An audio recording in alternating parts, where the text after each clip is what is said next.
one of the more potent voices in the South. I could have sat down here today and skipped completely over the fact that Future and Metro dropped the album. I think that's unfortunate.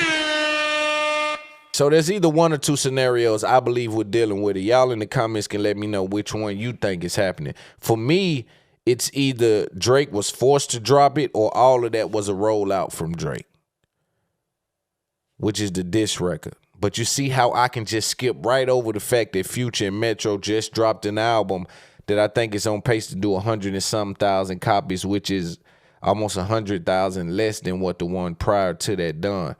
And I think it's partially because of Drake's response. But let's back up some. It's interesting when you look at media and all the wheels that have to turn, all the bolts and nuts that keep the car together. Again, the steering wheel, the brakes, the transmission, right? This is an operation.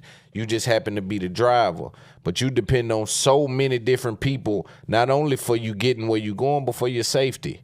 There's things that's out of your hands that can affect your destiny, right? It's interesting. Let me take my time and give my take on the We Still Don't Trust You.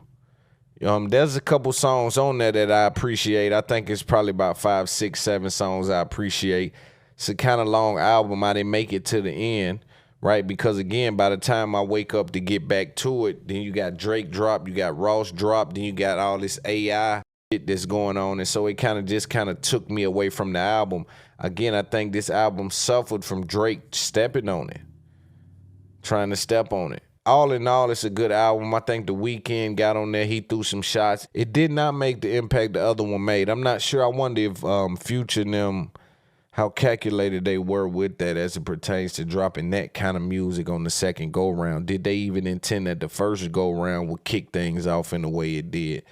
I think they probably knew there's no way for Kendrick to do that on a record and Drake to just ignore it. So I believe they knew, like, yo, man, we doing this so this finna kick off the Royal Rumble. And why do I call it the Royal Rumble? I want to be clear what my take is on what we're seeing happening. When I was out on the West Coast, me, Simba, and Dallas sat back and we talked about kind of what's happening. And in my opinion, what we're looking at is the Royal Rumble.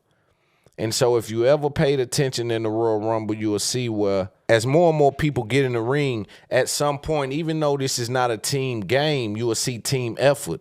Because if you have someone in the ring that's as big as maybe an Andre the Giant, an Undertaker, someone that's been reigning supreme for quite some time, you'll see some of the other wrestlers have a concerted effort to, yo, let's focus on getting him out and then we'll squabble and fight it out after that. And that's what I think we're looking at Drake. And Drake has to be careful because I think he's making a couple of decisions that I will push back on.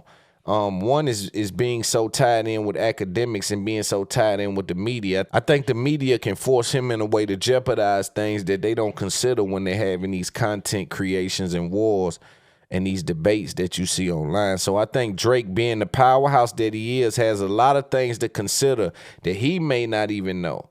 And I know that Kanye and Jay and some of these other people know, and so they're sitting back quiet. So the second iteration of the Future Metro Boomin, which is the We Still Don't Trust You, I think it'll probably sell. It'll do okay.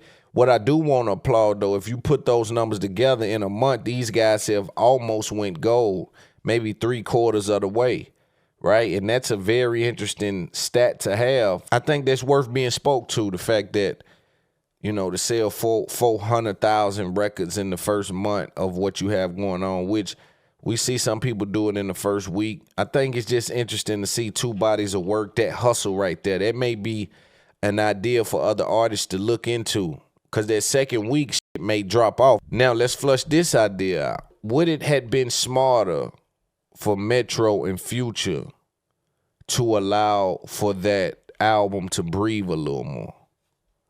I know they rolled out the very next week, but that album was moving at such a pace, like, should they just fail back and let it go even more, let it do what it was doing, let it sizzle in their spirit a little bit more? Not only did the first album kind of drown out the second one, they also allowed Drake to come out and kind of step on it. Again, I don't think he stopped it, but I do think he affected it in all the events that followed the second album drop and kind of stepped on the visibility and the media aspect of it, which was driving a lot of the record sales. This is what is important. Even with Quavo and Chris Brown taking shots at each other, right? It kind of drowned out. It's a lot of interviews right now that I'm kind of hold on. This is too hot right now. It'll just, you throwing shit out right now. If it ain't about Drake, Cole and them, nobody really is paying attention to it because there's so much interest on this rap Royal Rumble.